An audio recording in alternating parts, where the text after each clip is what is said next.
never rat on your friends, and always keep your mouth shut. As far back as I can remember, I always wanted to be a gangster. Welcome to Born to Watch, where three old mates, an ex-video shop owner, an industry insider, and a black belt in 80s kung fu movies put their mastery to the test on movies that changed the world.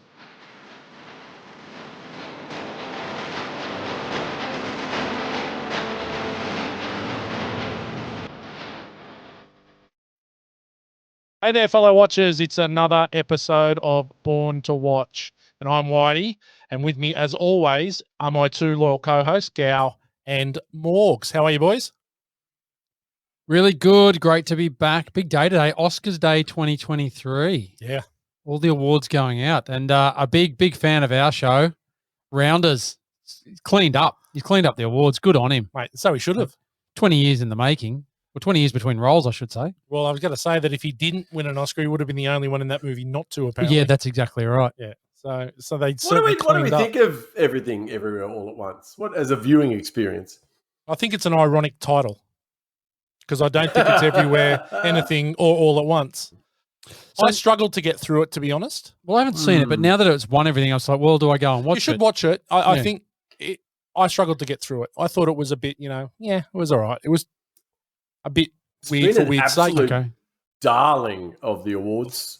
Yeah. Absolutely. I mean, I would have. I mean, if I was there, and I'm not there, and I'm a bit dirty, but if I was there on the piss, I would have been telling some home truths to everyone who wanted to listen. I'd probably be posted up at the bar with my new mate Lin-Manuel Miranda. So I didn't tell you, Whitey, but we went down to Hamilton with the Whites last week. Matt and his wife and his daughter and my fuckwit kids, and they went, they absolutely love Hamilton. My kids, they're only fuckwits because they sung every song at the top of their voice. But me and Lin-Manuel Miranda, we've been chatting about a collaboration for a while. So he's a big fan of my bits on this podcast. He's not so into you blokes, but yeah, we would have been at the award ceremony. We would have posted up in front of a couple of margaritas and just been slating Everything Everywhere All at Once. So I am a little bit cut that I'm not there, but yeah, I'm with you, Whitey.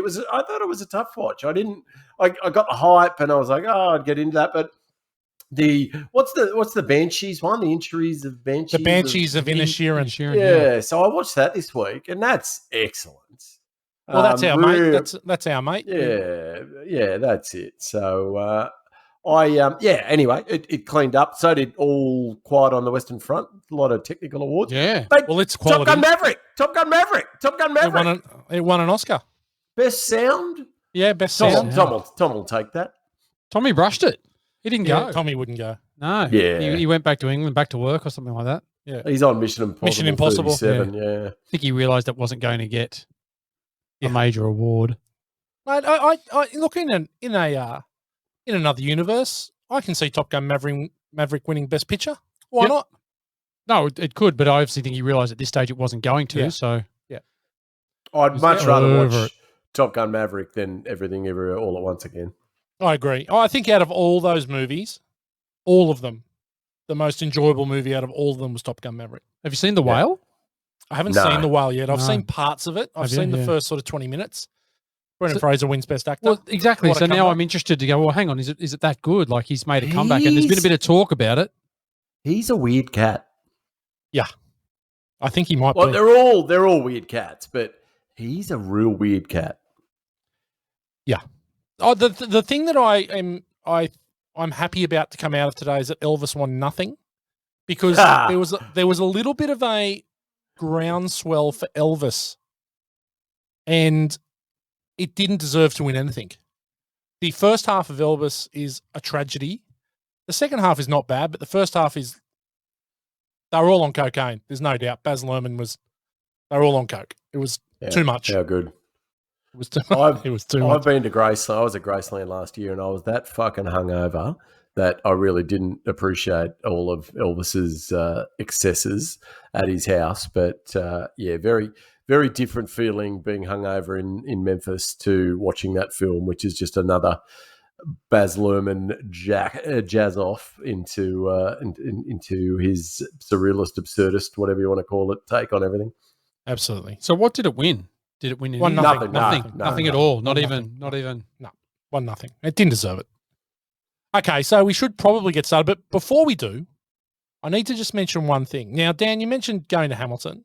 You mentioned your burgeoning relationship with Lin-Manuel Miranda. Good cat. Now, he's a good cat. I imagine he would be. And I imagine that he'd have zero time for me and Gow. I understand that. Zero. But you guys are fans of Curb Your Enthusiasm, right? Of course, Larry David. Yeah, Okay, massive. so do we remember when Lin-Manuel Miranda gave Larry David tickets to see Hamilton? And Larry David fell asleep in Hamilton. Now, my old mate Dan, sitting next to me, I know where you're going with this. Yeah, sitting next to me in his city hat, fell asleep in Hamilton. And Lin-Manuel was not very happy with Larry David at all. So I think you're full of shit, Dan. I think if Lin-Manuel knew the truth, that you'd be dead to him. Look, that was no diss on Lin-Manuel Miranda. It's just that fucking movie. The Musical. movie of the live musical is on constant rotation at my house. My daughters absolutely love it. So it's great. I knew what was going on, and I knew when I could have a little power nap into some of the songs that I don't dig on as much as the rest. So sorry, Lin-Manuel. It was poor form, but it was mate. It was 25 minutes in. No one has a power nap 25 minutes into any musical. Okay, so the Oscars have been and gone for another year, and there's a shit ton of disappointment as usual. And so it's in that vein that we choose the movie tonight. 1990 was an interesting Oscar year, or the Oscars of 91, but the movies of 1990. In the benefit of hindsight, Goodfellas should have won more than the single Oscar it did. And we shall discuss in length exactly that point, I'm sure, tonight. And the part that Goodfellas plays in pop culture still today, whilst Dances with Wolves has sailed off into the sunset. Chumani Tatanka. Owachi. Okay, so Goodfellas it is. Did you say white cheeks? Mate, possibly Owachi. So, boys, when did we first see Goodfellas? Oh, I was thinking about this. This is a tough one. Yeah, because it was 1990, so not sure we saw it at the movie straight away, but there's no chance we saw the movie. It's rated R. Yeah, that's right. Only I was getting in at that stage. Yeah. You little P-men weren't, right? I'm sure it was a VHS at home, and I'm pretty sure it was, but I know that we watched it a lot. Dan, any recollection? Oh, fuck, only knows. No. So clue. I am tipping, this reeks of a Dan Morgan choice, this movie. So I've got no doubt that we were introduced to this at 31 Woodward Street. VHS downstairs on the uncomfortable lounges on a very small television. Right? That's living, baby. With Matt Morgs sitting in between us with a blanket over his waist. Right, waiting for the nude scenes. That was only Roadhouse. That was Roadhouse, yeah. So yeah, look, I'm tipping it was. I didn't see it at the movies, but definitely a VHS, and I'm assuming at Dan Morgan's house for sure. I've got a memory that there was big talk about this movie when it came out. Oh, it was massive. And we'd hurl about it, and then we had to wait to watch it. Yeah. But then once we did, it was high rotation. Yeah, absolutely. Okay, so I'm setting 1990, so it's 33 years ago. I'm setting the overs and unders at 25. It's high. Gow. I'd be over 25, I reckon. Yeah. Not by much, but I'd be over 25 for sure. Yeah. I've seen this movie a lot of times. Yeah. Dan? Same, heaps. I don't know what my number is, but it's more than that. Yeah. Yeah, I'm over 25. I shudder to think. I don't think this would be a 50 time watch, but it's definitely between 25 and 50, no doubt. So we're all over there, which doesn't happen very often. So look at us go. Okay, let's watch the trailer. Never rat on your friends, and always keep your mouth shut. As far back as I can remember, I always wanted to be a gangster. Hey, Mom, what do you think? You look like a gangster. I know I. By the time I grew up, there was $30 billion a year in cargo moving through Idlewild Airport. And believe me, we tried to steal every bit of it. What do you do? I'm in construction. He's not Jewish. Mazel tov. For most of the guys, killing's got to be accepted. Hey, Henry, here's an arm. Very funny, guys. Here's a leg. Here's a wing. What do you like, the leg or the wing?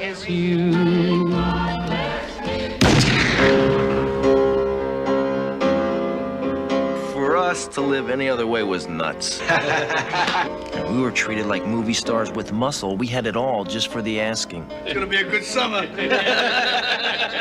It was a glorious time. In a world that's powered by violence, on the streets where the violent have power. 1990 special from Scorsese and plenty of needle drops to boot, which I'm sure we'll get to later on. We might bring back an old category for this one, possibly. The needle drop. The needle drop. Okay, Gow, why don't you tell us a little bit about Goodfellas? All right. With the tagline, in a world that's powered by violence, on the streets where the violent have power, a new generation carries on an old tradition. The lowly blue-collar side of New York's Italian mafia is explored in this crime biopic of Wiseguy Henry Hill. As he makes his way from strapping young petty criminal to big-time thief to middle-aged cocaine addict and dealer, the film explores in detail the rules and traditions of organised crime. Watching the rise and fall of Hill and his two counterparts, the slick jack-of-all-trades criminal Jimmy Conway and the brutish, intimidating Tommy DeVito, this true story realistically explores the core blue-collar part of the mob. Yeah, pretty nuts and bolts. It's like the movie is. Yep, no long bullshit. and- yeah. No bullshit. Yeah. Okay, critical thinking. So we'll tell you how the movie rates, which it's pretty good, I got to say. So IMDb have this at 8.7 out of 10. So it's right up there. It actually ranks number 17 in the IMDb top 250. So it's a top 20 movie. I can see that. The tomato meter. Now, last week we had a 99%er in LA Confidential. Tonight, 96% on the tomato meter and 97% on the audience score. Wow. Yeah. So overall, this rate's better than LA Confidential, which is pretty cool. Yeah, well, no doubt. I mean, it's a big movie. Will it rate better on the rank bank though? We'll see. We'll wait We'll and see. We'll wait and see. Okay, I got a couple reviews here. Got a good one, and I picked this one out. Then you might know why when I tell you his name. Kirk Honeycutt, distant cousin of BJ. Yeah, Honeycutt from MASH. He's from the Hollywood Reporter. He writes, complex, volatile, ironic, and disquieting. Scorsese's Goodfellas is a masterly achievement in intense observation. Pretty good. Now, I had to look hard to get a bad one. There were 183 reviews on Rotten Tomatoes for this movie. 179 of them were fresh, and 4 of them were rotten. So this is one of the rotten ones. So this is from Adam Mars Jones of the Independent UK. Robert De Niro is reliably dynamic, and Joe Pesci's portrait of a gangster with a sense of humour is hideously memorable. But there's no doubt that Goodfellas fights a losing battle against numbness.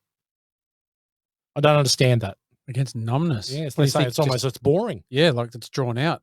I think this movie it's there's plenty of action, but it's not always action. But the story's ongoing. Like you just, Mate, it's watch hard it to again. lose focus in this movie. You can't lose focus. It just keeps pulling you along. Yeah, absolutely. And there's nothing better than being pulled along. Who wrote that one? That was Adam Mars Jones. You're out of the rotation, See, Mars it Jones. sounds a lot like Adam Marsden. Yeah. No, it's He wouldn't have written such tripe. He It's wouldn't. hyphen. Hyphen names are always fuckwits. They are. Actually, you're right. I don't think I've met one that isn't. No, all There we go. fuckwits. Yeah. Sorry if you're a fan. You're the exception. Okay, so now let's talk about ordinary people. Tell us about the cast of Goodfellas. Okay, we'll go through. I mean, wow, this is a big cast. It's a big one. with a lot of backstories in there. So I had a quick look at Robert De Niro, and he's been in so many good movies when you just go through it. So I'll try and touch over this really quickly. But first movie was Mean Streets in '73, which was directed by Scorsese. Mhm. But then we go Godfather Part 2 in '74. He gets an Oscar for Incredible. Best Supporting Actor. Right? Incredible movie. Taxi Driver '76, Oscar Scorsese. nominee. Scorsese. Best Supporting Actor. Deer Hunter '78, Oscar nominee. Yeah. Raging Bull 1980, Best Actor. Scorsese. But he's on a tear. Mate, He's every year getting nominated or winning. He's the best actor of the generation Yeah. at that stage. And then you go Once Upon a Time in America, The Untouchables, Goodfellas, Backdraft, old Donald Rimingard. Rim job. That's it. Old Don Rimjob. And then Cape Fear 91, Oscar nominee. Yeah. And then, Casino, which you didn't get anything for, but that's a Scorsese. great movie like this. Then you got Heat, The Fan, Sleepers, and Silver Linings Playbook. He's an Oscar nominee. I think that's 19 odd years after his last one. I love Silver Linings Playbook. I talk about it good often on this podcast. It's a great flick. movie. Yeah. Great movie. But that's an amazing, to just go through quickly. He's shithouse now. Yeah. Well, He's it's all about the money. just making movies. Yeah. Yeah, he's also heavily involved in your favourite business dinner restaurant, Nobu, isn't he? No, is he? In Nobu? I thought Might so. be. I thought he was an original investor in Nobu, and that's why you like to take your clients there when you're in Melbourne or wherever you go. G Money. Gal's a bit of a closet foodie, right? Oh, He loves the high life. He loves just it. trying to look this up. He loves an expensive glass of whiskey. He I does. do love an expensive. Loves glass an of expensive glass of whiskey. He loves good food. He I has do. trouble eating it with his small teeth, though. whiskey. Have trouble getting through the big steaks, so need those cut up. On that, before we get any further, there's heaps of gangster names in this movie, right? You got like Johnny Two Times. They've all got names. What do you reckon, Gal? Give me a name. What do you reckon your gangster name would be? I've got no idea. We should have done this. Yeah. We should have come- What about Matty Smallteeth? Huh? Matty Little Chops. And Matty and Dan- the Rooter, I reckon. Matty the Mad Rooter. What about you, Dan? What would your gangster name be? Danny Sick Cunt comes to mind. DSC. Danny, what about Danny the Yeah. Honk? Danny the Schnoz. Yeah. Danny the Nose. Danny the Nose. That'd Yeah. work. Yeah, I'd just be FC Whitey or FC Matt. Yeah. Mo Black's brother, Matt. chubby White. Let it be something like that. Well, yeah. Anyway, we'll go. Look, he. Did you know this movie? Al Pacino was offered the role of Jimmy Conway. Mm. Turned Is this it down. listen to this? Is this listen to this? No. This is a quick one. Do you know this. what episode are we into? What's the number, Whitey? It's 43. I don't mind. This 43. is sliding. This is sliding doors, Gal. Morgs. This is sliding doors. All right. We always do sliding doors. Do you know what Morgs is upset about? Morgs is upset because That was his one thing. listen to this. Now I'm going to think up another one. No, Morgs. I got a couple for you. Don't worry. I got you back.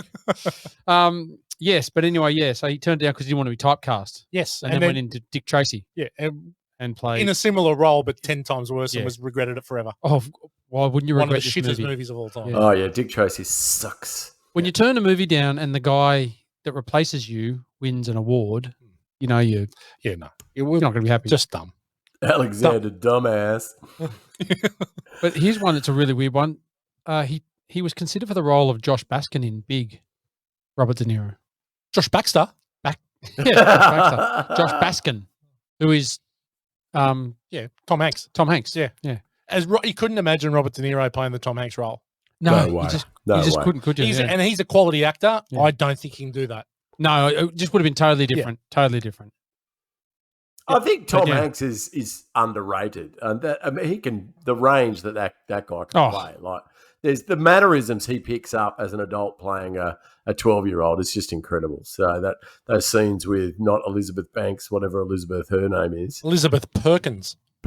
that's it. Where he invites her back to the apartment and he's got the bunk beds. It's just excruciatingly fantastic. In 2023, it's that movie's got a lot to answer for.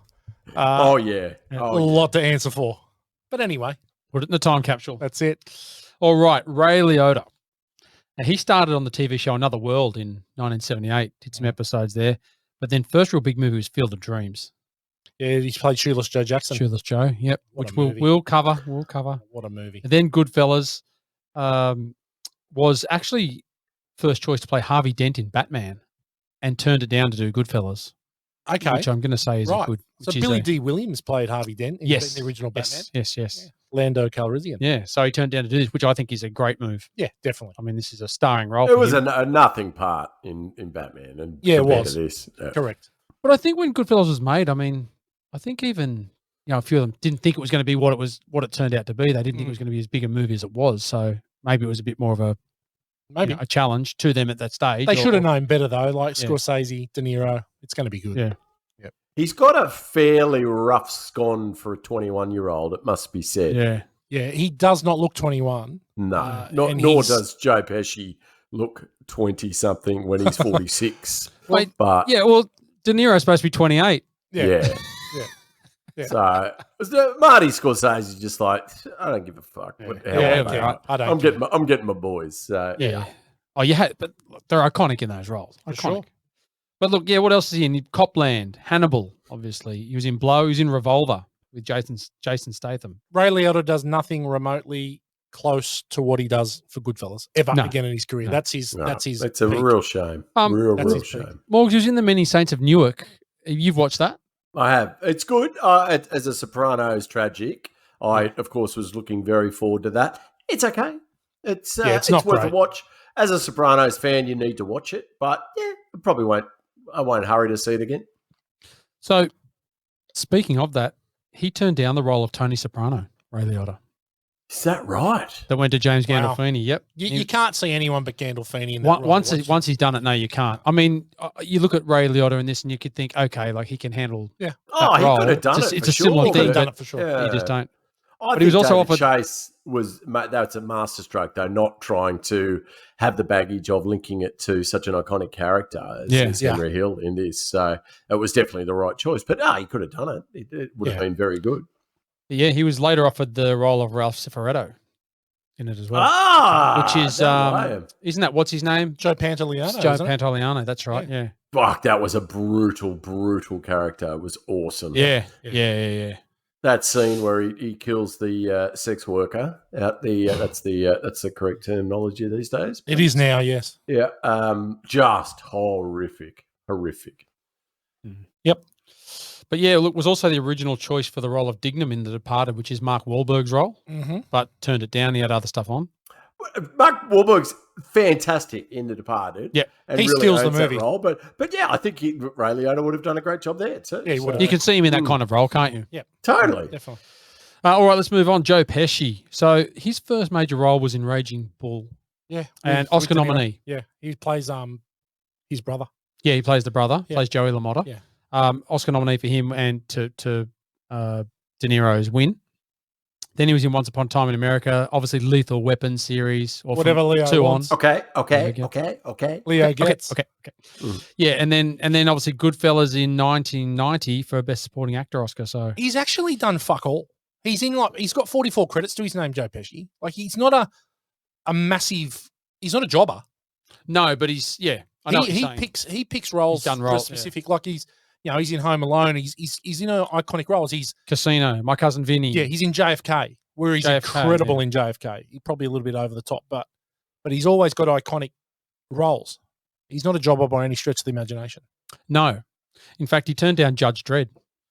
He turned down doing. I am the law. Yeah, of Rob Schneider. Oh, well, that was just a Leo Gets ripoff. Yeah. The Rob Schneider character. Yes. What a pain in the ass he's in that movie. Yes. What a shit movie. In a shit movie, Rob Schneider is a shit light, which is the opposite of a highlight.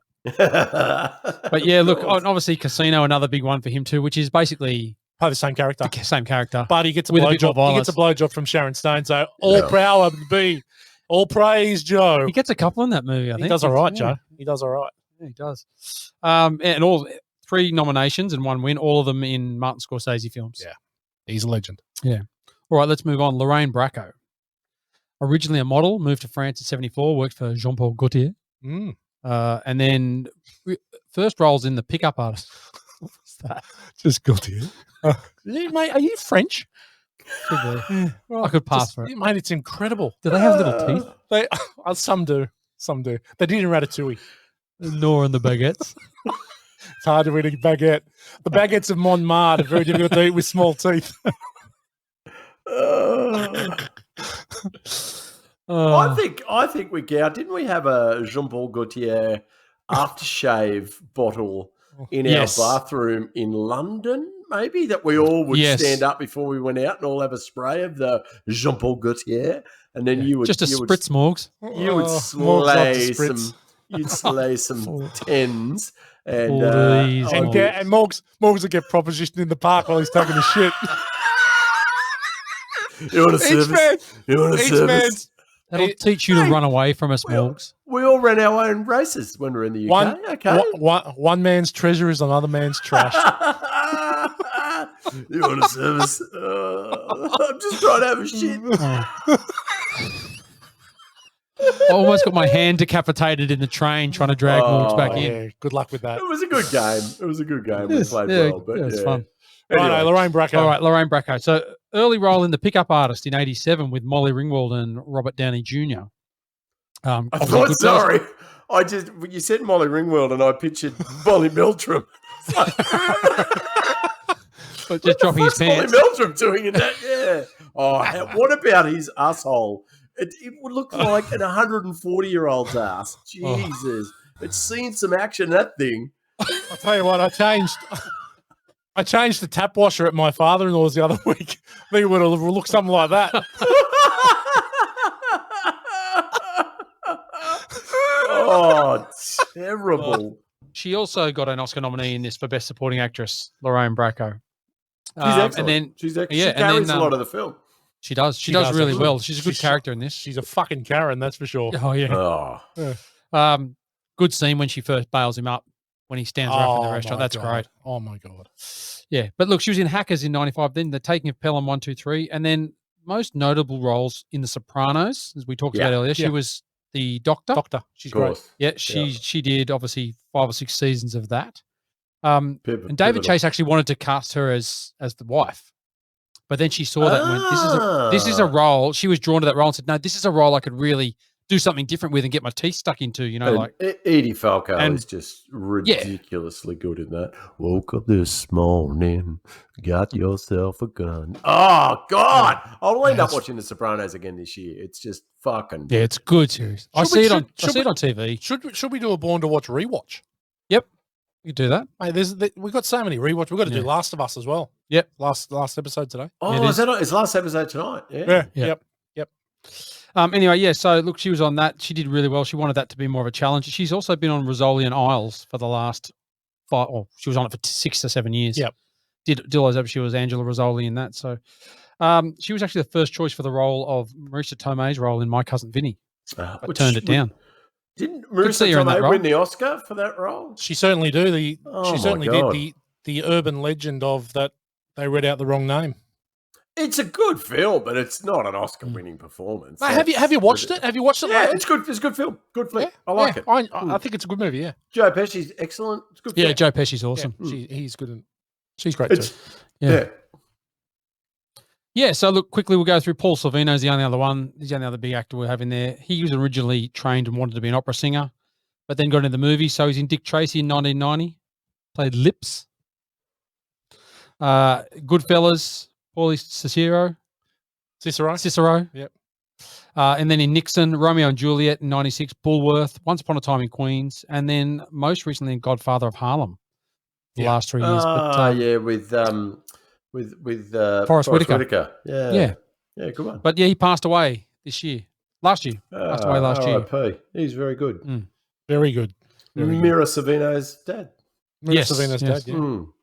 So we can't stop there. We have to talk about Martin Scorsese. Well, yeah, I wrote a bit about him because look, we've talked about him before, but so we know he's a legend. He hasn't won as many awards as what he should have. But after tonight, he might be awarded with another hindsight Oscar. Which I know he went through for. This is his back catalogue, right? Starting in '76, Taxi Driver, Raging Bull, The Color of Money, the Michael Jackson Bad videos. Yep. The Last Temptation of Christ, Goodfellas, Cape Fear, Casino, Gangs of New York, The Aviator, The Departed, Shutter Island, The Wolf of Wall Street, The Irishman. Yeah. It's unbelievable. And that's just the major ones. Yep. I mean, that's crazy, isn't it? Yep. He's incredible. Yeah. He's incredible. One of the best directors of all time. And this obviously the movie where he uses the long tracking shot, the most famous one. The one. Yeah, where they go all the way through down the stairs and through the kitchen into the nightclub. Absolutely. Okay, Gal, what about the budget, box office? Okay, so this had a domestic gross of 46.7 million and an international gross of only 359,000. So $47.1 million all up. Really? Yep, 47 million. Now, it may have gone on to do more than that, but that put it into 28th spot for the year. So it didn't do that well when it first took off. I think it's, again, one of those movies that grew with time. I think gangster movies are a bit niche as well. Yeah. Like, I don't think they're... I mean, it's a violent gangster movie. Yeah. I know it lost out to movies, but there was quite a few nominees in this movie. Yeah. But it didn't do as well box office wise. So maybe you're right. Maybe it just fits into that. But look, we go through it now. The budget was 25 million, so it made its money back. It made 20 odd million dollars. Yeah. Obviously that year, the number one ranked movie was Ghost, 517.5 million. Home Alone, 476.5. Pretty Woman, we've been through that before. Dances with Wolves at number 4, but Dances with Wolves took away. Well, we'll talk about that in a minute. Well, we'll let that go. We'll talk about that in a minute. But again, that year, Total Recall, we've been through 1990. Yeah, we've been through There's tons of it. It was a pretty good year. It was a pretty good year with shitty Oscars. Okay, well done. I think that'll do because we're going to change it up a little bit here. Here's question time. I got one question, then we're going to move into the 1991 hindsight Oscars. One question. Towards the end of the movie, where Karen goes to meet Jimmy, and he says to her, "Do you want some Dior dresses? They're just down in the shop down on the corner." Is she being killed? That is, I watched again. That's always stumped me. She being killed there? Yeah. You think so?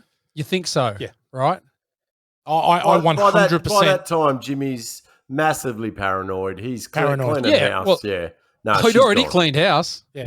He'd already put That's a great scene when they Tommy Carbone in the freezer. Oh, mate, that's a great scene to Layla when all the people just are getting killed. Oh, It's really, really yeah. good. I remember watching that originally and going, wow, that's great. And the music, just that. Okay. Mate, so good. So good. Okay, so yeah, we all agree she's been murdered. I 100% agree with that. Okay, so we're going to do something different tonight. We're going to do the 1991 hindsight Oscars. We will go through the movies, the winners of the major awards that year, and we'll see whether it could have been different. So, Best Supporting Actor is a win for Joe Pesci, right? Which is understandable. He was up against Bruce Davidson for Longtime Companion, Andy Garcia for Godfather Part 3. Give me a break. Graham Greene, who played the chief in Dances with Wolves, and Al Pacino got a nomination for Dick Tracy. So it's actually quite a weak year for that. So Joe Pesci was always going to win that. Why wasn't De Niro in that category? No, he was. Well, he was nominated. Well, no, he actually wasn't nominated at all. So No. De Niro, no one was nominated for lead actor, and I guess maybe that's because is there an out and out lead actor? Well, there's not. Is Ray Liotta the lead of this movie? I'd say so. I think By you have to storyline, say. yes. It's Ray's film. I know a lot of the scenes aren't necessarily about Henry Hill, but it's about his trajectory, I guess, through the mob and the very famous May 11th, 1980 shot at the end. That is really where it becomes about Ray Liotta's Henry Hill character. But before then, he's just an observer and a cog in the mob wheel. But yeah, I think you have to say he's the lead character in the film. So Robert De Niro was a nominee though. He was nominated for Awakenings, yeah, he was nominated for it. But Jeremy Irons won for Reversal of Fortune. I don't think I've seen it. I haven't seen it. Kevin Costner was nominated for Dances with Wolves because he was the Understandable. darling. Yeah. De Niro for Awakenings.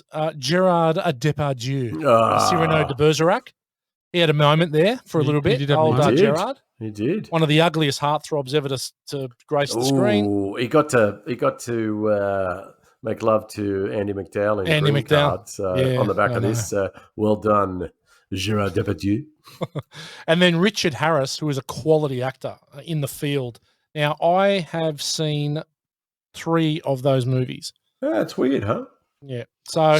But look, Patrick Swayze didn't get a Guernsey either. I mean, Ghost was Ghost the was highest massive. grossing movie, Yep. but he didn't get a Guernsey. It didn't even get a nominee. I can see Ray Liotta winning that Oscar. I don't see any reason why he I couldn't. think the fucking Academy have ballsed up massively there. Ray Liotta acts. He's up against absolute heavyweights, multiple Academy Award nominees, and he holds his own. And his performance is incredible. That's a fucking disgrace. Yeah. This is hard though because we haven't seen Reversal of Fortune. So, I mean, how do you agree. know? No, how do we agree. know that? But still, like it want to be a pretty good performance. Yeah. So Lorraine Bracco is nominated in the actress in a supporting role. There's no one nominated in actress in a leading role. No one would have beat Kathy Bates for Misery anyway. No, it's one of the great greatest great performances flick. yeah. of the Absolutely 21st century. No problem with that. No problem Yeah, there. Yeah. absolute still one of the greatest performances of the 21st century. I watched it not that long ago. It's incredible. Is But- it Stephen King's best adaptation? I think it What may about be how fucking bad that The Stand was recently? horrendous. Mm. Oh, and I Horrendous. love that book. It's it's- probably my favourite Stephen King book, and It was so bad. an absolute opus. And I was so pumped on that, and Yeah. it was shockingly bad. Well, you knew after one episode, you just Mm. knew that it was going to be shit. They cut so much out that they should have in there. Yeah. It was just bad. So, actress in a supporting role, Whoopi Goldberg wins for Ghost. Annette Benning's nominated for The Grifters, Lorraine Bracco, Goodfellas, Diane Ladd, Wild at Heart, Mary McDonald, Dances with Wolves, who plays Kevin Costner's love interest. She's good. Yeah, She's she was good. good. She's good.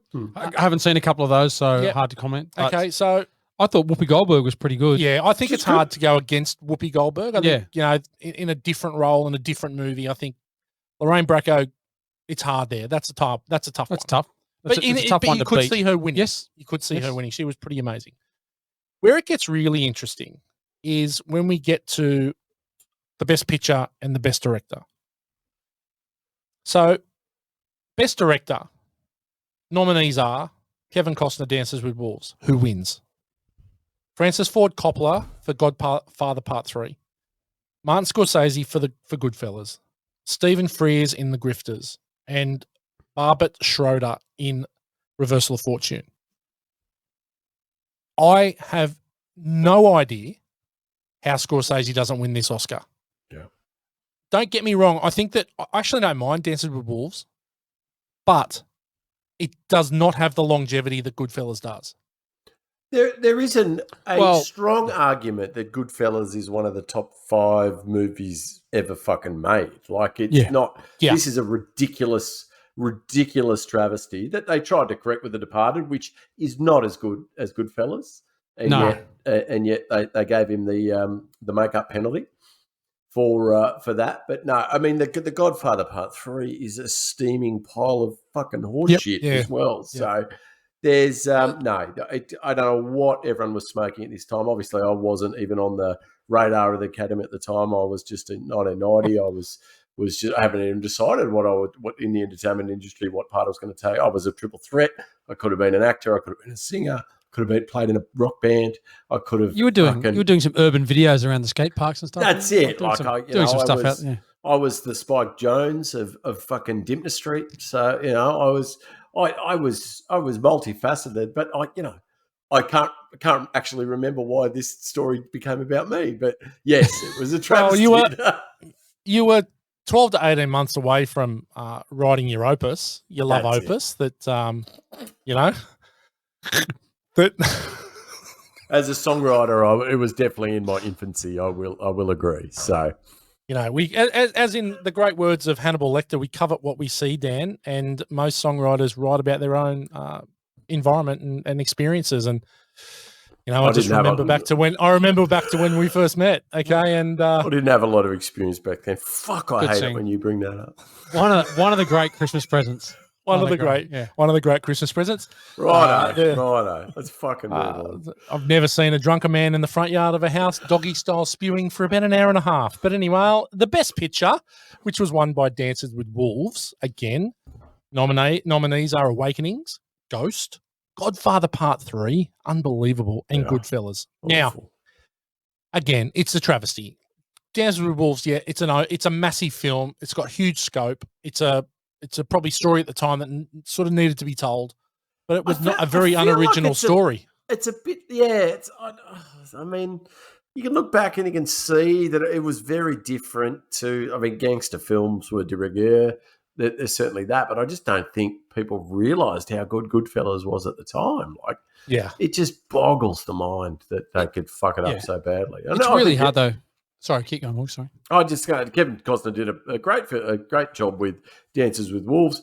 I've seen Dances with Wolves 3 times in my life. I've seen Goodfellas 53 times. So I think it's hard. It's hard doing it on a historical basis, because if we're looking back now at the time when those movies are both fresh, they've looked at it and gone, well, in this time here, we're going to give it to Dances with Wolves. They don't have the seriously, benefit of saying, No, they you know, don't. Well, They this, don't. this is how it turned out. but even on the surface level, Dances with Wolves is seriously self-indulgent. Mhm. Seriously self-indulgent.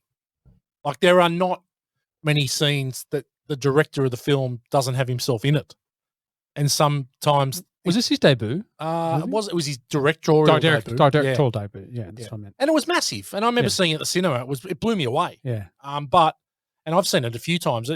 But you know, you're right. I've seen Goodfellas way more times. Yeah. Okay, we finally got there. We're going to head into the categories, and now it is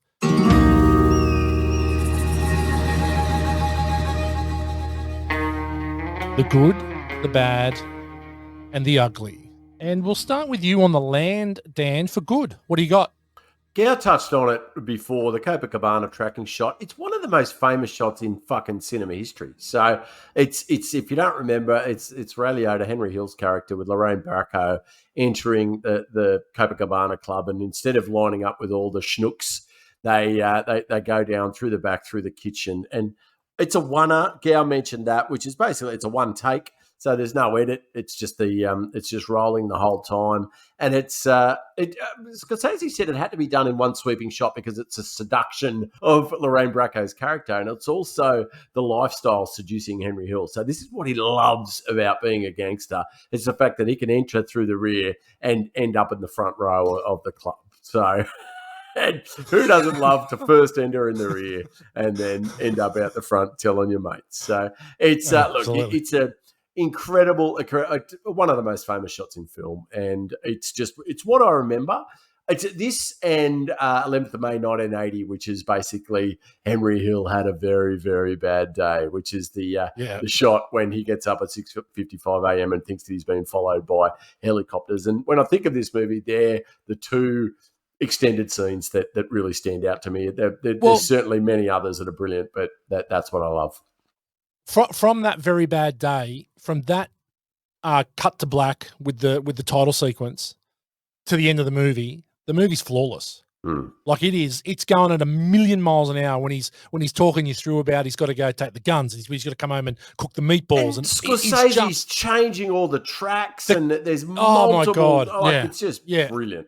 It's just I can't even. The editing of that last 25 minutes of the movie is incredible. Yeah. He just captures Henry Hill's frenetic mind, like he's paranoia he's whacked off his head, and the paranoia. But he just captures that a long-term coke addict, and this is the come down of ages. Like it's what we feel, and the songs that he selects, they all tell a story so related to the film, and it's incredible. So I can go on forever on good, but just on that, I love, and when they're sitting in the cop shop and he's chained to the desk and the cop's just giving it to him. Bye, 20 years in Attica. Yeah, 20 years in Attica. And then the girl walks in and sort of walks past, and she sort of tells him to fuck off sort of thing. And then brings in the girlfriend who's fucking toast. Oh, Debbie Mazar. Debbie Mazar, who is incredible. Yeah. And then they bring in all the paraphernalia that he told her to wash. And they're just getting all the stuff that's got all the powder. Go, what are we baking in here? I know. It's crazy. All the sifters and everything. Yeah. How dumb are these people? Bye, oh God. And the drug mule that she rings makes the call from the house. It's falling apart. And Henry, you can see, like, he's not even saying much, but he doesn't give a fuck about the cops. He is absolutely shitting himself about Paul Cicero. He's lied to him. He's been doing drug deals, and he's just like, oh my God, I don't give these guys are just mouthing off. They're just cops, but I'm fucked here. So he's dead. It's a very bad day. Yeah. Okay. Anyway, what about you, Gal? So, yes, that was an unreal scene. Look, I've gone with mine here is the opening scene. So with the kid, Henry. No. When they're first driving in the car. Oh yes. And that obviously replays later in the movie, but they hear the beating in the back, and we don't know if they say Billy Bats in the back. Yeah. But just when they get out of the car and the red taillights are on, it just sets this hue like this. They're out in the sticks. He's got his knife in his belt, and then we find out he's borrowed from his mum. Yeah, and then we don't know what's in the back, and we don't really know anything about the characters yet. And then he opens, like Henry Hill opens the boot, and then you go, oh, he's still alive. And then he just stabs him about 8 times, and then Jimmy shoots him about 4 times, and then they shut the boot, and I was like, from that moment you're hooked. Like you're right. I remember seeing it going, oh, I'm into this movie. I'm a lock for a mobster movie, but as soon as I saw that, I'm like, right, I'm 100% into this scenario. So, and then it goes, then it's a straight story. But that to me was just unbelievable. Yeah, it was a really good way to start. It's a great start to the movie. It's just suckers you in from minute one. Yeah. Yeah. It's hard. We've spoken about all the great parts. For me, the whole movie is just, it's almost a masterpiece. It's incredible. We've spoken about the one. One bit that I love is when Henry turns up home after a night on the piss. Yeah. And the mother-in-law and Karen are there, and they're yelling at him, and he just laughs and turns around and walks back into the car, and they drive off. I just think, he's the man. And then I know Tommy's going, "What are you doing? Yeah. What are you doing, Henry?" And He's the man. He's the man. And then she's yelling, "Mom, what are you doing?" Mom!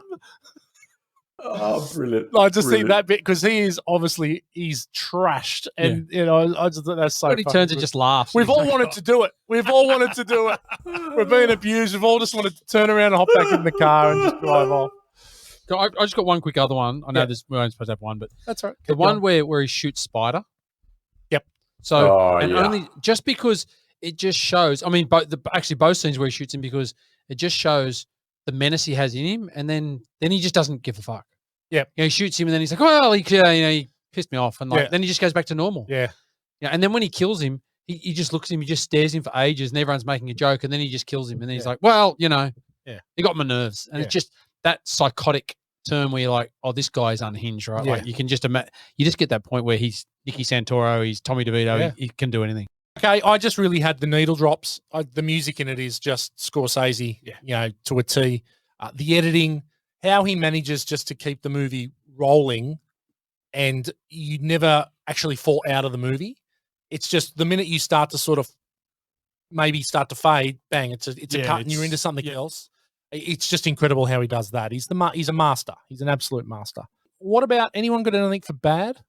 Yeah, all I had, what I mentioned it earlier, was there's just the age inappropriateness. I think that they could have had a decision not to mention the ages. It takes me out of the film the only time ever when he talks about Ray Liotta being 21, when he's just got that absolute rude scone and looks every part of 35 or 36 and a hard-lived 36 at the time. And then Joe Pesci, who's meant to be the young bloke with him stealing cigarettes, and then suddenly this 46-year-old 5'4" prick is also meant to be 21. I think they could have handled that differently. I think we didn't need to know how old they were. It didn't really matter.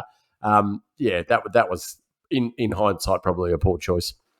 Well, Morgs, I agree with you on that, because the one thing I thought about was when they later in the movie when they aged Jimmy Conway, and towards the end he's got the grey hair, and I'm like, well, now he's miles older than those guys. Yeah. Like they aged because he was obviously already in his 40s. Do you Robert think De Niro, that they should be? Just made it so funny. You know how we talked about the piss poor de-aging, that process that they did for The Irishman, and then that awesome dude on YouTube went through and did it in a day and did an incredible job.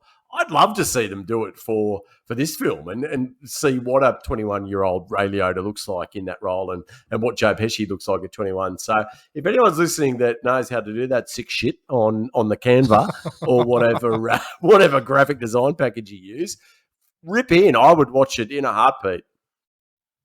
Okay, I've got. Have you got any bad gal? No, that was really it. Okay. Just that was the aging thing. I've got one, and it's going to double up in. Listen to this. So I'm just going to give you half of what it is now. Maury's wig. Oh, so okay, good. So when Jimmy wants his money and he gets him in the headlock, and the wig starts to come off, and Henry is pissing himself laughing because the wig's coming off.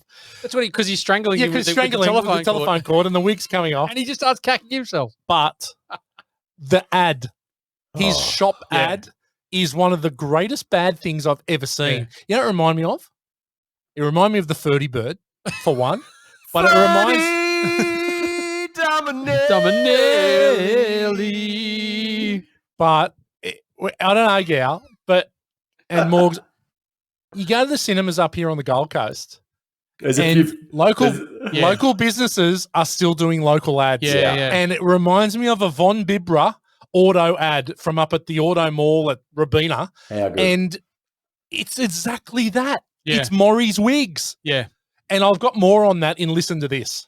I love it. I love it in that how he does 2 jumps in the pool. Like he does the first one, but your wig won't come off, and then he does another jump later on. It too. is Like, the greatest of all it's time, just but it's awesome. so fucking Really bad. good. Really good. God, I'll tell you what. Speaking of bad, how much of a punish is Maury? He's surely- a okay. punish. Let's leave him because Okay, he's going to alright, come up in alright, quick fire. Okay. Right. Okay. All right. So ugly. Anyone got anything for ugly? No.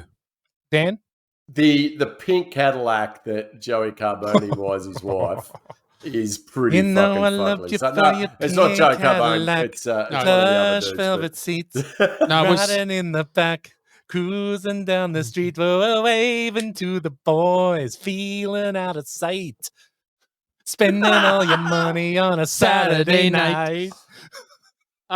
Excellent. No, that was Tommy Carbone. No, Frankie Carbone. He's the one that ended up in the meat truck. Yeah, it was I forget what his name was. Yeah, anyway. Yeah. But no, Frankie Terrible. Carbone was the one that He ended was up. the meat trunk. Yeah, he was Carbone's the the meat meat truck. truck. 2 days to thaw out.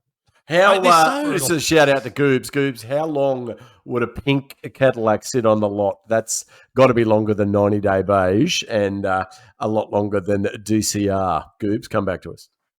Yeah, what's the trade on a 69 pink Cadillac with all the trimmings? Give me It's the not trade. nude. Doobie. It's not nude like the 1981 Subi. No, it's not. Okay. My ugly is the Oscar debacle, and that's really it. Okay. Yep. We're moving into Morgs's quickfire. What do you got, Yes, Dan? quickfire.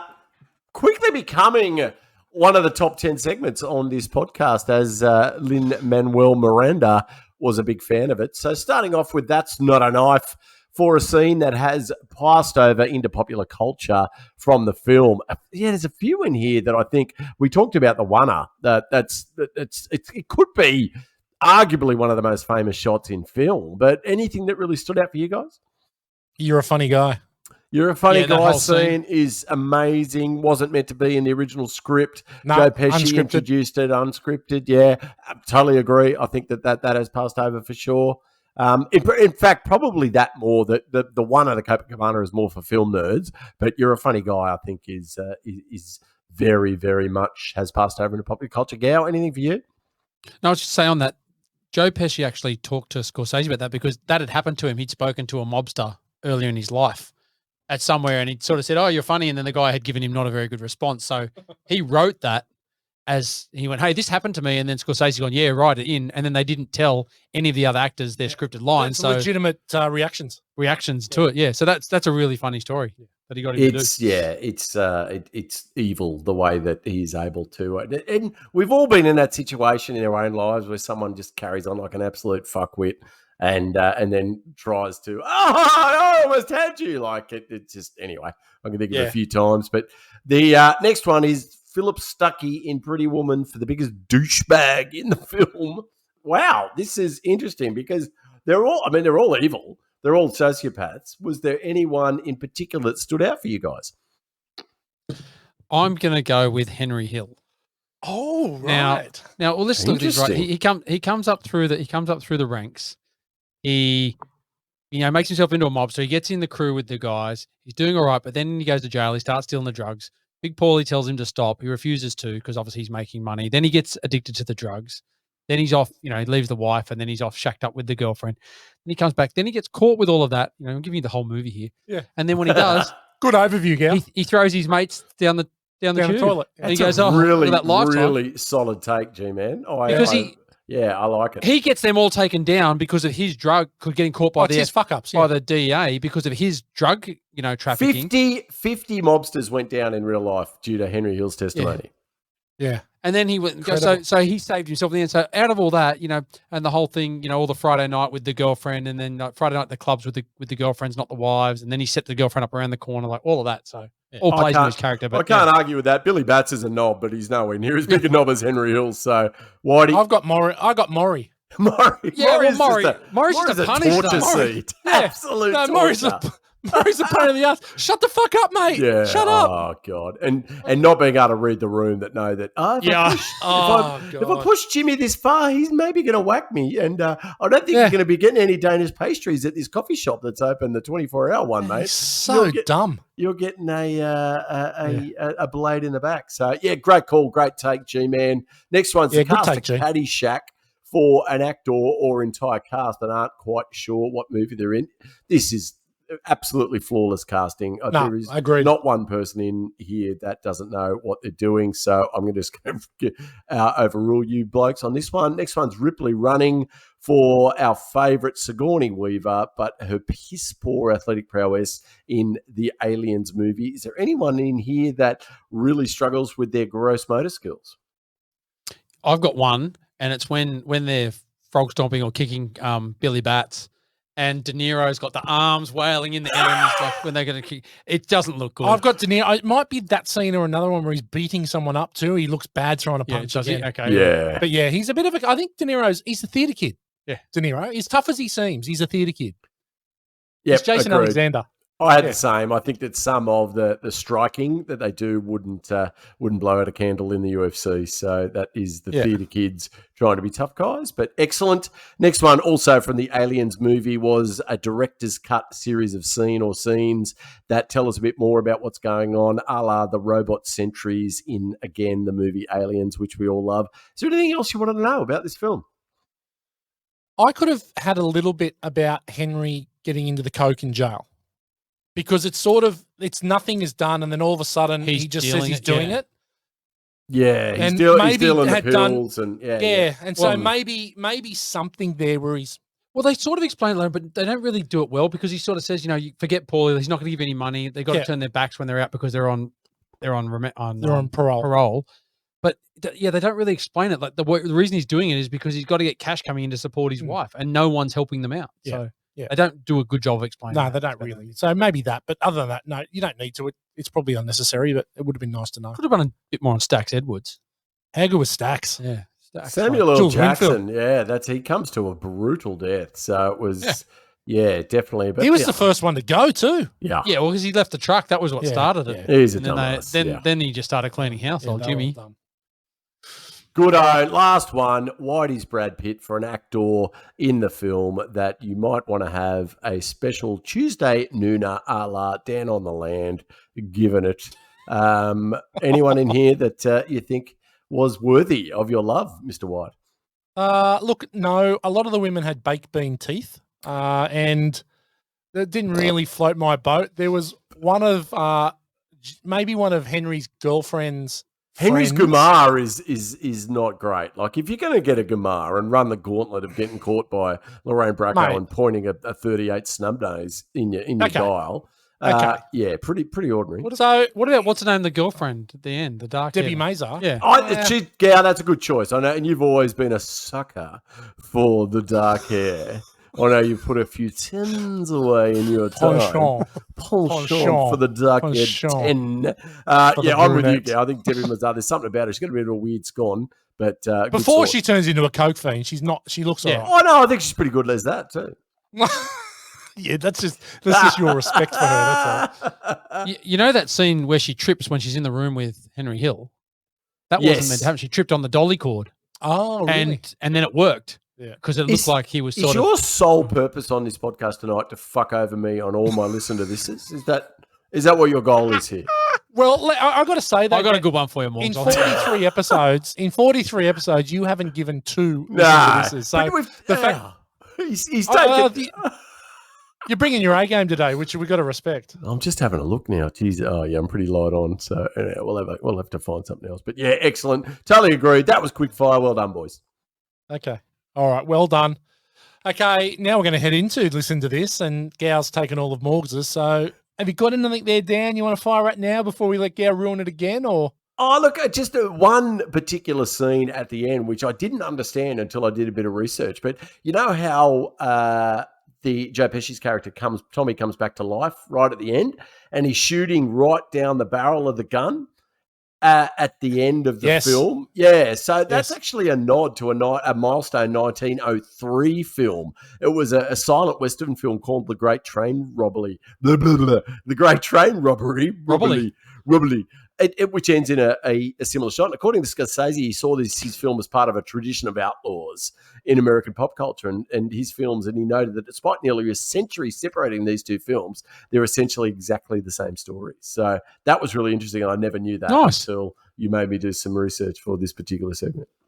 Well done, making you better. Sucked in, What about Gow. you, Gow? You didn't fucking jizz that one out before I got a chance to talk. 10 Rooter. What do you got, Gow? I've got that Joe Pesci won the Oscar, obviously, for this role. His entire acceptance speech was, "It's my privilege, thank you." That's all he said, because he didn't really think he was going to get the award, so he didn't prepare anything. Now, that speech is the second shortest in history at 6 words and 3 seconds. The only other shorter one was Alfred Hitchcock, who simply said thanks when he got his Lifetime Achievement Award. Yeah, he's another one that got screwed over. Yeah, it's a boss move. Mm. Okay, I've got one, and it's about Maury's wigs. So that ad is inspired by an ad that Martin Scorsese had seen in New York for a replacement window company. So Scorsese went and found the guy that owned the company and got him and hired him to write and direct and do the ad for Maury's wigs, so that it looked exactly like the ad that he'd seen on New York TV. Really? Yeah. Oh, Yeah. That's a good one. So it has that feel of the Von Bibra Auto Mall ad. Yeah. Because it's an authentic local ad. Yep. Yeah. Nice. It's good to see the shit ads still exist all around the globe. Exactly. Love it.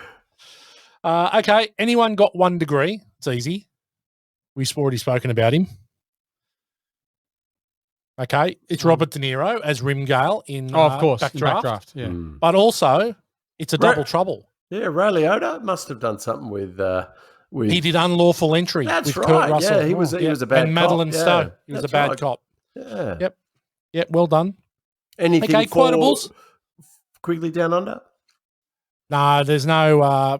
These guys are way too high up on the tree to be quickly down under. This is high fruit in Goodfellas. We've got to wait till we get the low hanging fruit for 1 degree of Quigley. Okay, and quotables. What do you got, Gow? I've got a couple here.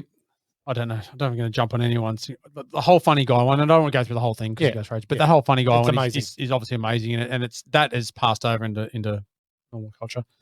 I love the one, Billy Bats. I love that scene too. That whole, and I don't yet again won't go through it, but It's great. now go home and get your fucking shine box. Yeah. You motherfucking mutt. Yeah. It's just so good, that scene. Yeah. The one I really like though is Jimmy 2 times. I've said that. Jimmy Two's Got to get the papers. Get the papers. Get the papers. And to the point where I've been, stop saying that in the house. I got to get the papers. Get the papers. It's very good. Very good. What about you, Dan? Anything? I've got 2. This one I love because it really foreshadows what exactly is going to go wrong in the film. Never rat on your friends and always keep your mouth shut, which Jimmy says after Henry gets pitched. It's aligned with one of my favourite songs, which is The Lost Art of Keeping a Secret by Queens of the Stone Age. Whatever you do, don't tell anyone. It's a line to live by. Fucking never rat on your friends. Always keep your mouth shut. I also love it when Joe Pesci and the boys are in his mum's house after they've stabbed Billy Bats and they're stopping over and they're getting a feed, and she holds up the painting which she's done, which just makes me fucking cry with laughter every time. And it's the 2 dogs, and Joe Pesci's like, one dog goes one way, the other dog goes the other way, and this guy's saying, "What do you want from me?" It's just so awesome, and that's Martin Scorsese's actual mum in there. But you wouldn't know that, and she's obviously seen these guys around film sets for years. So other than Ray Liotta, she's probably got a strong bond because they're her son's mates anyway that are coming around for dinner. And I just love that scene. It's so taken. It just takes them out of the absolute horrendous murder they've just committed. And he's commenting on his mum's freaky painting. So good. But Morgs, the bit that I picked up in the rewatch I didn't realize before was after he says that, and he goes, "Yeah," and he goes, "What do you want from me?" And then one of the others says to me, he goes, "Hey, you take the beard off and it's our guy." Yeah. And then they're cacking about it. They go, "Oh, it is too. It's him." And then brings it back. they're laughing at the guy that's dead in the back of their car. Yeah. Oh, so good. Incredible. Yeah, I got a couple. I got Henry. A lot of Henry's best lines are when he's narrating, and I'm not huge on narration in film, but it works really well in this movie, and I think it's actually needed in this film. I think it would be hard to not do it. But Henry says, "Paulie may have moved slow, but it's only because Paulie didn't have to move for anybody." I was just about to bring that up. I was like, "Oh, that's the other one." Mate, That it's was so good. And that scene, because then he just walks to the door and he looks at them all, and they're all like little school kids caught, and then he just walks away, and you're just like, "Oh." And that yet again, that's that sinister, Yeah. character. Yeah. It's like, oh, this is the bad guy. And then another one is Henry Hill as well. Now the guy's got Paulie as a partner. Any problems? He goes to Paulie. Trouble with the bill? He can go to Paulie. Trouble with the cops, deliveries, Tommy? He can call Paulie. But now the guy's got to come up with Paulie's money every week, no matter what. Business bad? Fuck you, pay me. Oh, you had a fire? Fuck you, pay me. Place got hit by lightning? Huh? Fuck you, pay me. That's really good. That's so good. I'm just So like, good. you just, it's deal with the devil. Yeah. You know, absolutely. and he had no option. That guy. Oh, they talked him into that, didn't they? They had- well, he had no option. Henry Hill just goes, oh, why don't you get him to go in your business? And then it was just like, sweet. Tommy we're just owed him gonna 7 Gs. Sling this through here. Yeah, it was so good. They're just running it straight through the back door, selling it at a profit. He goes, "It's all profit." He goes, "He's paid 200 for it. We go straight through the back door. We sell it for 100. It's all profit." Man, poor bastard's going broke. So good. Yeah, very good. Okay.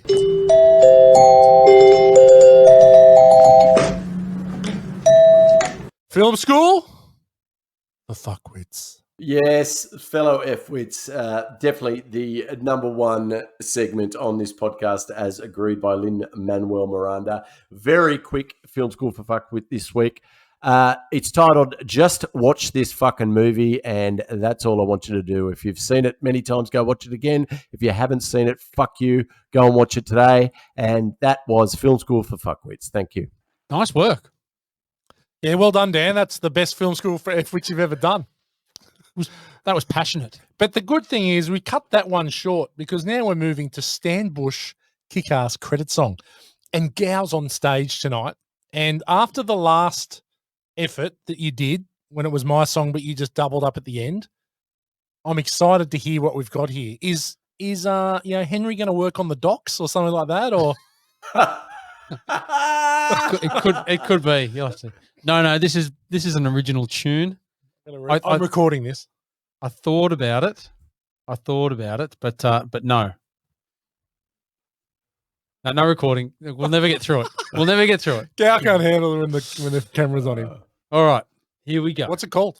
Well, working title: Goodfellas, Bad Fella. Opportunity knocks. Wow. Okay. Here we go. Love it. Got to remember the tune. All right. Doing 4 years, it's Henry Hill. Saw an opportunity inside to sling those pills. To Paulie said, I might move slow, but now you're outside. That shit's gotta go. By then, Henry was high as a kite, too fixated on his sauce, didn't want it to be shite. Paranoid about the choppers, he was out of luck. DA had him cornered, he thought he was stuck. So here we go, another opportunity. He'll just go and do his mates dirty. While Karen and Henry, they all get off scot-free. They can go to jail as long as it's not me. Here we go. They don't like rats. Thought he was going to be the next Billy Bats. And all the good fellas are in different jails. Well, all except for Tommy. He's already doing nails. G-man. A bit of subtlety from the G tonight. I like it. They just let the lyrics do the work. That's excellent. Yeah. You just let lyrics do the talking. That's Bernie Taupin, absolute genius. Well played, G Master. Yeah, he's done it again. Okay. Star of the show. Wait. Just a quick question for Gow. Did you ever compose songs for any of the Hotbirds you used to root? Just ran off yours, Morgs. Yeah. Cock. Okay. Star of the show. And we're going to start with you up on the land, Daniel. Who's your star of Goodfellas? Yes, it's a tie for me, Ray Liotta and Martin Scorsese. I think Ray Liotta was criminally underappreciated at the time for this role, but I think it's fair to say that critics alike have resoundingly said that he should have been recognised with at least a nomination, if not an award, as the best actor in this incredible film. And then Martin Scorsese, he got dudded like many others have been dudded by the Academy before, but it was a particularly sore point, and I think this film has gone on to be appreciated as a top 5 film ever. It would be on many people's lists. It tops a lot of the best 100 films list, this particular film. He was given a make-up penalty for The Departed in 16 years later by the Academy, but this is the one he should have won the Academy Award for. So, yeah, Ray Liotta and Martin Scorsese, you are my MVPs. Yeah, well played, Cal. Hard to disagree. I'd like to go with that one. I'm going to go with Joe Pesci, though. I know it's got the award, but I just think some of those scenes, like I said before, when he just shows how sinister he can be, and then he's just laughing in the next scene. You know, he does it in the bar with the guy that he owes the $7,000 to. Mm. He belts him in the head, and then just makes a joke out of it. When he shoots Spider twice, or shoots him once in the foot, then does it another time, just shows that sinister side. And I thought he was really, really good. I mean, I know it's quite violent, but I'll go with that. But you could very easily go with Scorsese and Liotta as well. I mean, that was I bounced back and forward on that. Nice Yeah, one. it is hard to argue. He did win an Academy Award for it, and deservedly so. I think the last time we did a Scorsese film, which was Wolf of Wall Street, I picked Scorsese. I'm going to pick Scorsese again. I think that his ability to let his actors run free a little bit, not be contained. I think it's the ad lib. I think it's he's incredible. He's a visionary, and what he does with this movie, the way that it's edited, the way that he sees things we don't see. I heard a story that the scene where Robert De Niro, it zooms in on him and it plays Cream, Sunshine of My Life, when he's deciding that he's going to murder Maury. And in the editing room, or that they had cut that, and he said to the editor, write cream, write cream, write cream, as in write the word cream. And the editor goes, what are you talking about? And he goes, just write cream. He'd already had the song in his head as to what was going to play in that scene. He's just incredible how he's able to do this countless times. He's a freak. Yeah. He should have won the Academy Award for it. I give it to Scorsese, but you know, I could very easily go the whole cast because they're flawless. But I'm going Scorsese. It's hard. It's a hard choice. Yeah. I mean, there's so many ones you could say. Yeah, I even think the dynamic between the three major actors is really incredible. Good. I mean, they're so good. The three of them, incredible. Doesn't work without any of them. Really doesn't. Okay. If you haven't seen Goodfellas, I don't know what rock you've been sleeping under, and you need to go and watch it as a matter of urgency, and you'll be blown away. If you have seen it, as Mork said, just go and see it again. It's one of the greatest movies. It could be, Dan, one of the top 5 movies ever made. I might even go and watch it again tonight. Like, it's just that dear to me. It's a fantastic film. Yeah, no, it's incredible. Okay, so the rank bank. Got a few choices here tonight. I've got invisible helicopters, which turn out not to be invisible. Yeah. And it's that what do we talked about it in other podcasts, Dan? It's unreliable narrators. Yeah, that's it. And it could be argued that a lot of the scenes feature an unreliable narrator, that Ray Liotta especially in a lot of his scenes, because he's so fucked up on the Persians.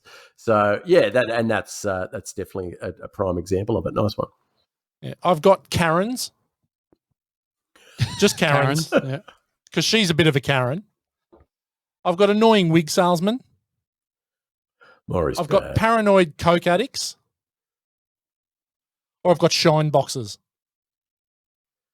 They're about the only ones. Anyone got anything? No, shine boxes. Well played.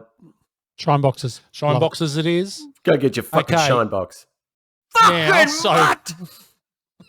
Keep him here. Good. Keep him here. Keep him here. It is a brutal death. A brutal death. Billy Bats. Yeah. Billy Bats. Yeah, he's... Oh. And just when he comes back, like, there's no talk to each other about it. He just knows he's coming back, and then they just into it. Yeah, they don't try to talk him out of it and go, hey, listen, let's think about this. He's a made guy. No, he was a lunatic. Jimmy Conway just jumps in with him. Like, it was in for a penny, in for a pound. Yeah, that's what I mean, but they didn't even talk about it. Yeah. Okay, we're going to start with you, G-Man. How many shine boxes are you going to give Goodfellas? This movie is an all-time classic. Like, we've seen it so many times, and it's better. Like, I can watch this every time, and it's just so good. And it just paved the way for Casino and all those ones that Departed, all those ones that came after it, which are really, really good movies. Yeah. I'm going 5. I'm going 5 shine boxes. Holy shit. Wow, G-Man, that could be your first 5. It is my first 5. Wow. He's a tough taskmaster on the ladies and on the film G-Money. 5 out of 5. That's a big call. Okay, we're going to go up to the land. And Dan, what are you giving Goodfellas? How many shine boxes? If I could give more out of 5, I would. It's 5 out of 5 for me too. Okay, Well done. It's become the last 3 movies we've done. You've given 5 to. Yeah. Dan. Because He's you're on fire, fucking, you're Morgs. picking sick movies for once. It's awesome. I've been really engaged. Keep them up. Just do all my favourite movies. Okay, I'm going to take a bit of Gow's glory here because we've got a new number 1. And we've got our first perfect film. Because I'm giving this 5 as well. Yeah, nice work. Nice Yeah. work. Marty Scorsese, we love you. What an amazing film. The 1990 Academy Award delegates can go fuck themselves. This is perfect. This is a perfect film, and I think that it's obvious we've given it 5, and we didn't confer or anything about this score. That was just, it's all done ad lib here. I look at it, and LA Confidential last week got what? 4.83. And this, to me, is a better movie. LA Confidential is awesome, but I think this is a better movie. This is a better movie than LA Confidential. Agreed. This is a better movie than LA Confidential. So it needed to be above that. It's interesting. That set the bar. If that's a 5 movie, then there's some movies coming up soon. It's going to be interesting to see. Yeah. How we rank them. So that's a new number 1. Perfect film. 5 out of 5 for Goodfellas. Now, if you loved Goodfellas, what else are you going to love? Yeah. What do you got? Casino, The Departed. It's pretty easy, man. Casino's basically the same movie with the same lead characters. Yep. Just playing slightly different roles. Yep. A lot of the same mobsters in this movie as well. Casino's a great movie. Casino's an awesome underrated, movie. actually. Yeah. It's underrated. And there's a fair bit of violence in that. Well, a lot of violence. A lot of violence. Especially the scene in the cornfields. Yeah, a lot of violence. Yeah. But yeah, look, definitely Casino, The Departed, as we said, another one. That's a great smoldering sort of movie. Yep. Departed's great. Dan, what about you? Yeah, I obviously agree with Gow on those, but one that you may not have seen is an Italian crime film from 2008 called Gomorrah, which actually won the Grand Prix at Cannes. And you guys may not have seen it. You haven't seen it. But I haven't seen it. It's absolutely a gritty take on an actual mafioso, a couple of families from southern Italy, I beg your pardon, from Sicily. And it's a nice counterpoint to this film in that it's even more dark and realistic. And it was really very well critically acclaimed amongst myself and other Academy adjacent peoples, but it's something that I would encourage all of you F-wits to check out. And it's some interesting facts about it. They used a lot of non-professional actors in the film that were from the area and were mafioso adjacent in their actual real life, and it actually has a lot of those actors that have since gone to prison that were featured in the film. So there's some nice historical interest to it. But so some of them from extortion, murder, drug trafficking, extortion, drug dealing. So look, really, really interesting. Take it from your favourite Born to Watch podcast member that you should check this out, guys. Okay, excellent. I've moved away from the Italian mob and moved to the Russian mob, Eastern Promises. Oh, good choice. So set in London, a teenager who dies during childbirth. Her child is linked to a rape involving a Russian mob family. Stars Viggo Mortensen. In the nude. He nudes in the nude a lot. Yeah, this is he's channeling a bit of Kevin Bacon. Loves it. And he has a full-on wrestle naked in a bathhouse. There's more, more sausage in it than a butcher's. But Viggo Mortensen is incredible. Naomi Watts is in it as well. It is a brutal film. Good choice. But it is so good. David Cronenberg directs. It's just a great movie. So if you haven't seen Eastern Promises and you like Goodfellas, get all over this one. Eastern Promises is amazing. Nice. Okay. Just one thing. I know in the essence of time, we cut what we've been watching, but I need to say one thing. Have either of you guys watched Luther, the TV series? Yes. I've seen a bit of it, with Idris Elba. Idris Elba. So he plays the black detective, John Luther, Pommy guy. Yes, I've seen some of it. Wears his overcoat with his collar up. He's a morally ambiguous detective chief inspector, John Luther. It's great. It's an incredible TV series, which is on Netflix. They've just released a movie, Luther the movie, and it's on Netflix. And Andy Serkis is in it, who's Gollum, and plays a serial killer who Luther is trying to hunt down. It's great. Really, really good. Loved it. It's only just been released. It was released last Friday, so get all over it if you love a bit of, and you can watch it actually as a standalone movie.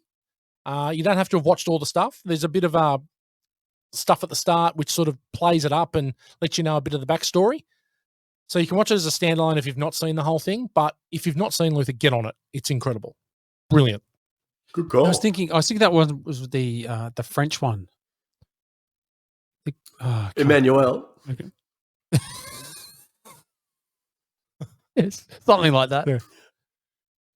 Gal loves a bit of Emmanuel. Okay, so next week we're going to change it up ever so slightly, and we're going to move away from the American mob and move to the London underworld with the gangsters. And we've spoken about this movie just recently. It's one of Dan's favourites. It's the last great Guy Ritchie film. What is it, Dan? I think it's we should look at Rock and Roller. So yeah, I don't know if you've seen it. It certainly didn't have as much fanfare as your Snatch and your Lock, Stock and Two Smoking Barrels, but I think you're going to enjoy it. So check it out. It's a different movie. Jared Butler, Idris Elba, Tom Hardy. Tom Hardy, yeah, it's a good cast. Yeah, it's a great movie. It's a good movie. Good fun. Oh yeah, good fun movie. It's a roller coaster, isn't it? It is. You will enjoy it. You'll enjoy Rock and Roller. But for now, until we see you or you hear us next week on the line, it's bye for now. See you, everybody. What do you want, fucko? You want something? Thank you for listening to this episode of Born to Watch. To join us on our journey into some of our favourite movies of all time, you can find us on all good podcast networks like Spotify and Apple Podcasts. If you like what you hear, give us a 5-star review and share with your friends.